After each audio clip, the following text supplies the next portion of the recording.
भी जियो। आपने इतना तो समझा ही है कि रास्ते में गति की एक सीमा है। सीमा का निर्धारण किया है सरकार ने। बैंक में पैसों की भी एक सीमा है, परीक्षा में समय की भी एक सीमा है। किंतु पूछना चाहती हूं, आपके विचारों की कोई सीमा है? कोई विचारों की सीमा नहीं। दिन में, रात में, जागते, सोते, खाते, पीते, उठते, बैठते, धर्म सभा में अथवा किसी और अन्य स्थानों पर कहीं भी जाओ, विचारों का तांता तो सतत लगा ही रहता है। आचार्य देव कहते हैं, तुम अपने विचार को कंट्रोल नहीं कर सकते हो तो दूसरों को कैसे कंट्रोल कर सकते हो? अपने भावों पर अनुशासन नहीं कर पा रहे हो तो अन्य द्रव्यों के ऊपर, अन्य जीवों के ऊपर कैसे अनुशासन कर सकते हो? तुम अपने भाव के मालिक हो ना, भाव तुमसे ही पैदा हो रहे हैं। तो अपनी आत्मरुचि को प्रकट करो, अपना हित क्या है उसे समझो, जो अहितकारी है उसे पुरुषार्थ करके हटाने का प्रयास करो।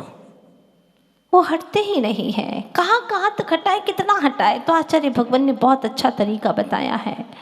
2 और 2 4 होते हैं, इतना याद कर लो। 2 और 2 3 नहीं होते, 1 नहीं होता, 5 नहीं होते, 6 नहीं होते, 7 नहीं होते, 8 नहीं होते। कितना रटोगे भैया? कहाँ तक रटोगे बताओ?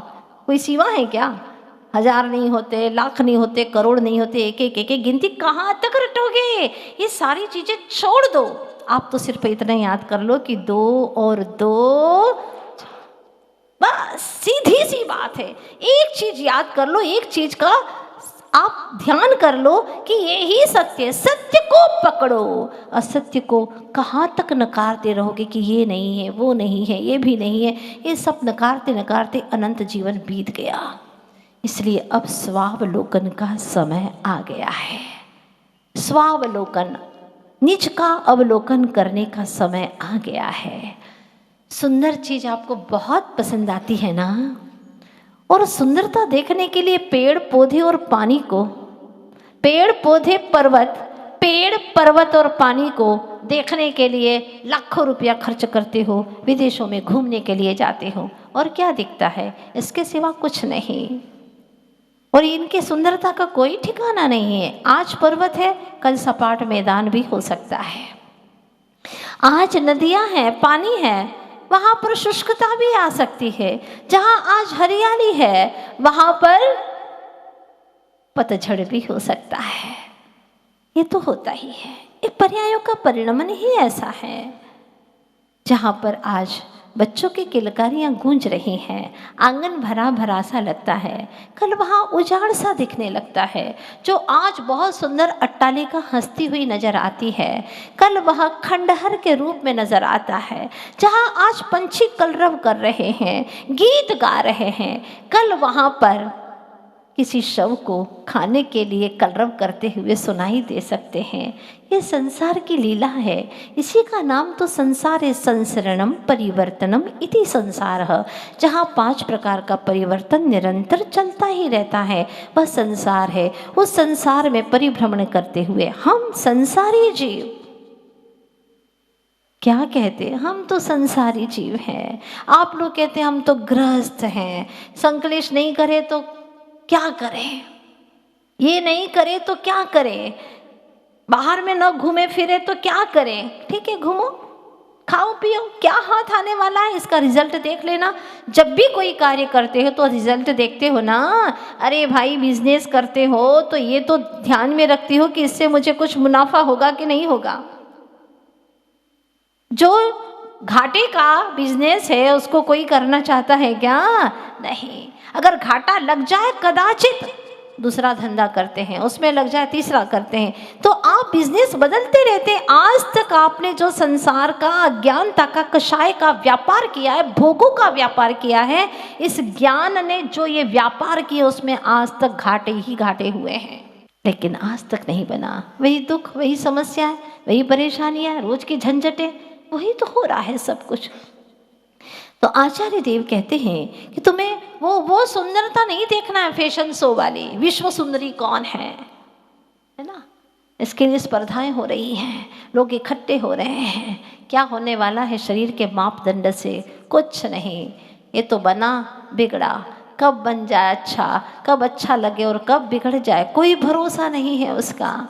लेकिन एक चीज ऐसी है दुनिया में, सर्वत्र सुंदरो लोगे, सर्वत्र सारे लोक में सदा सुंदर है, सदा सुंदर है। आत्मा स्वभाव से सुंदर है, उसकी सुंदरता देखने के लिए आपका मन नहीं करता, क्योंकि कभी देखा ही नहीं, जाना ही नहीं, पता ही नहीं कि कोई सुंदर भी है। ऐसा सुंदर जिसको देखने के बाद में बड़े बड़े राजे महाराजे चक्रवर्ती मंडलिक महामंडलिक सबने अपने अपने मुकुट उतार दिए, बड़े बड़े भवन को छोड़ दिए, वन की ओर चल दिए, और तो और सारी दुनिया को गे बनाना भूल गए और मात्र अपने सुंदरता से ओतप्रोत अनंत सुंदरता को लिए निज आत्म तत्व को ही गे बना लिया।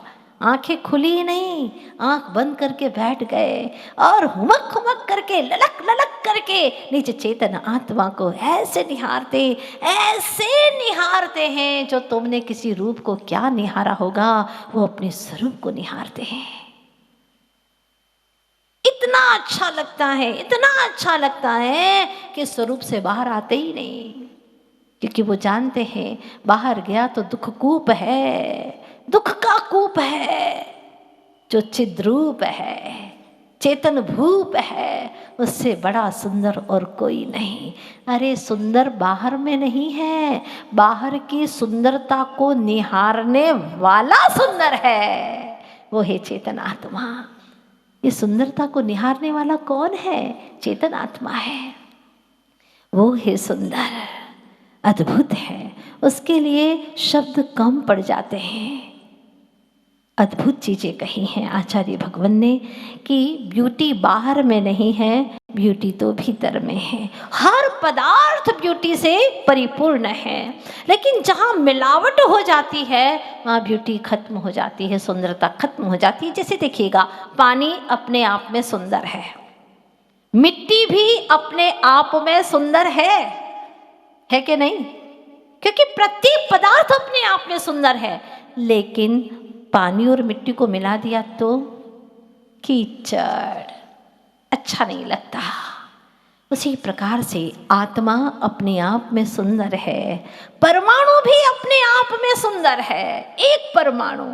लेकिन जब वह मिल जाते हैं, जब आत्मा भी पर पदार्थों से मिलने का भ्रम बना लेता है, वह बदसूरत हो जाता है, मिलता नहीं है।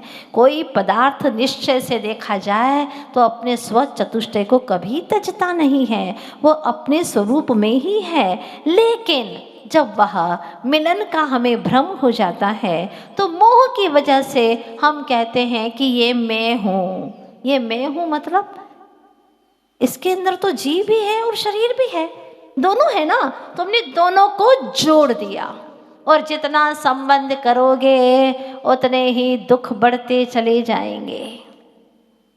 पक्की बात है। पर तुम तो बहुत खुश होते हो जब संबंध हो गया, इतने खुश हो जाते हो। चाहे कितना ही तुम मान लो कि संबंध हो गया, पर वास्तव में संबंध एक द्रव्य का दूसरे द्रव्य से होता ही नहीं। कोई द्रव्य पर चतुष्टय में प्रवेश करता ही नहीं है, ही है ही। दूध में पानी मिला दिया, दूध का पानी से संबंध हो गया, या यूं कह दो कि पानी का दूध से संबंध हो गया। आपके संबंध जो होते हैं ना, वो तो सब बाहरी चीजें हैं, बहुत दूर की चीजें हैं। वो लड़का लड़की एक दूसरे को जानते ही नहीं थे, भले एक गली में रहते थे, कभी बातचीत नहीं, कोई मतलब ही नहीं दूर दूर तक। लेकिन बूढ़े पुराने लोगों ने खानदानी लड़की देखी और संबंध कर दिया। जब संबंध कर दिया तो वह लज्जित होती है, शर्म आती है, उसको अपना मानती है, उसी की कथा करती है और उसी घर की बातें करती है। क्या हो गया उसको? सिर्फ मान्यता बदल गई। अब ये घर मेरा नहीं, वो घर मेरा है। पहले कहती थी कि माता जी आप इंदौर में आना, और इंदौर में आए तो वो दिखी नहीं हमें, नहीं दिखी। एक दिन आई थी और अब कहने लगी माता जी आप तो भोपाल चलो। मैंने कहा देखो दल बदलू वाली बात मत करो, तो ऐसे दल मत बदला करो। बोले हमारा माता जी संबंध हो गया ना, हो गया बंद, हो गया बंद। यही तो खतरनाक है। जिन्होंने बंध को बंद कर दिया वे वंद्य हो गए। जिन्होंने बंध को बंद कर दिया, बंध का रास्ता ही बंद कर दिया, वे वंद्य हो गए, वंदन के योग्य हो गए। तो कहते हैं हमारे आचार्य देव, ओह चेतन ऐसे वंदन करो, ऐसा वंदन करो कि बंधन टूट जाए। ऐसा वंदन करो कि तुम्हारे बंधन ही टूट जाए। लेकिन वंदन करते हैं, बंधन और बढ़ते चले जा रहे हैं। इसका मतलब हमारे वंदन में खोट है, कहीं ना कहीं से खोट है। आचार्य देव यही समझाते हैं, दूर दूर तक सन्नाटे हैं, जाओगे तो भटकोगे, एक आत्म में यदि रहे तो अनंत आनंद पाओगे। भटको, कितनी दूर तक सौंदर्य देखने के लिए चले जाओ, कुछ मिलने वाला नहीं है। आखिर अपना घर तो अपना ही घर होता है। तुम्हारे घर से भी ज्यादा अच्छा वहाँ की धर्मशालाएं हैं। हाँ खूब अच्छा लगा। अपने घर में तो इतनी सुविधाएं भी नहीं, वहाँ तो इतनी सुविधाएं थी। कितने दिन रह करके आए, 1 महीना घूम करके आए, बहुत अच्छा। फिर काहे को आ गए यहाँ पर? माता जी अपना घर तो अपना ही घर होता है। कल एक बेटा आया और हमसे कहने लगा माता जी इतना बड़ा बंगला बना दिया और माता पिता वहाँ जाने को तैयारी नहीं है, टूटा सा मकान है उसी में रहते हैं। बोले हमें तो यहीं अच्छा जचता है, नहीं जाते हैं। क्यों? हमें तो अपना पुराना घर ही अच्छा लगता है, अपना घर, क्योंकि उसके प्रति उनको अटैचमेंट है। वहाँ जम गया सारा, क्या बोलते, सब जम गया। क्या जम गया? मोह भाव जम गया वहाँ पर। उसी प्रकार से एक पर्याय में रह करके यह जीव इसी में जम गया है, रम गया है। इसलिए उसको लगता है कि यही मेरे लिए सब कुछ है। समय निकलता चला जाता है, समय की कीमत को जानता नहीं। और जब आयु बंद होता है, तरह तरह के उपसर्ग पाप कर्म के उदय आते हैं, तब सोचता है अरे ये क्या हो गया। भाई तूने समय की कीमत नहीं जानी, समय को जाना ही नहीं, इसलिए समय दुख पा रहा है। समय यानी आत्मा दुख पा रहा है। आचार्य भगवान के पास एक दिन एक सज्जन, कुंडलपुर की घटना है, पुस्तक लेकर के आए। कहने लगे महाराज इसे मैं आपके लिए पढ़ने के लिए लाया हूँ। बड़ी कीमती पुस्तक है महाराज, पढ़िएगा जरूर, हाँ एक एक पेज पढ़िएगा। जिस वे में उसने कहा, आचार्य भगवान ने बड़ी सहजता से बोला तुम्हारी पुस्तक बहुत कीमती है महाराज जी, बहुत कीमती है, इससे भी ज्यादा कीमती मेरा समय है।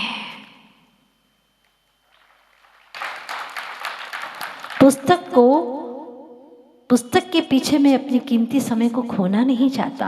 पुस्तक पढ़ेंगे, शुभोपयोग हो जाएगा, शुभोपयोग बना रहेगा। लेकिन आंख मूंद करके अपने निज चेतन ग्रह में उतर जाएंगे तो शुद्धोपयोग की दशा का अनुभव करेंगे। यह है संत की सोच, क्या अद्भुत सोच है। तो कुंद कुंद आचार्य भगवान जैसे हमें इस काल में भी आचार्य गुरुवर श्री विद्यासागर जी महाराज मिल गए, और देख करके ऐसा लगता है कि साक्षात तीर्थंकर भले ही ना हो, कोई गम नहीं, गुरुदेव मिल गए, ये कोई कम नहीं। आचार्य भगवान ने यही हमें बताया है, जो वस्तु स्व चतुष्टय में है वह सुंदर है, स्व चतुष्टय में ही रहती है। लेकिन कुछ संयोगात्मक ऐसे संबंध होते हैं, जैसे दूध में पानी मिला दिया, जैसे मिट्टी और पानी को मिला दिया। हाँ है मिट्टी मिट्टी में ही, पानी पानी में ही है। लेकिन फिर भी कहने में तो संयोग भाव तो हो गया ना। आप लोग कहते हैं कपड़े सुखा दिए क्या? हाँ, कपड़े सूख गए। कपड़े सूख गए कि पानी सूख गया? बोलो। अरे बड़ी गहरी बात है समय सार में। हाँ, अद्भुत चीजें हैं। कपड़ा सूख गया, कपड़ा तो सूखा हुआ ही था। हाँ, उसमें पानी डाला था, वो पानी सूख गया। लेकिन कहने में क्या आता है? कपड़े सूख गए। आज से बात ध्यान रखोगे ना? हाँ, बातें तो बहुत छोटी छोटी है, लेकिन कहने में आता आपकी दृष्टि सत्य पर जाना चाहिए। उस निश्चय के वाच्यभूत जो वस्तु है वहां पर आपकी दृष्टि जाना चाहिए। कपड़ा तो सूखा हुआ था, उसमें पानी का संयोग हो गया, वह सूख गया। पानी पानी में है, कपड़ा कपड़ा में है। एक दूसरे में द्रव्य घुले मिले नजर आते हैं, लेकिन वह सब अपने अपने सदाकाल अपने स्वरूप में ही रहते हैं। पंचास्तिकाय में गाथा ये अन्नोणम पविसंता, एक दूसरे में प्रवेश किए हुए से नजर आते हैं, जैसे शरीर और आत्मा। ऐसा लगता है एक में एक। हाँ, मैं जा रहा हूं, मैं खा रहा हूं, मैं बोल रहा हूं, तुम सिर्फ भाव कर रहे हो।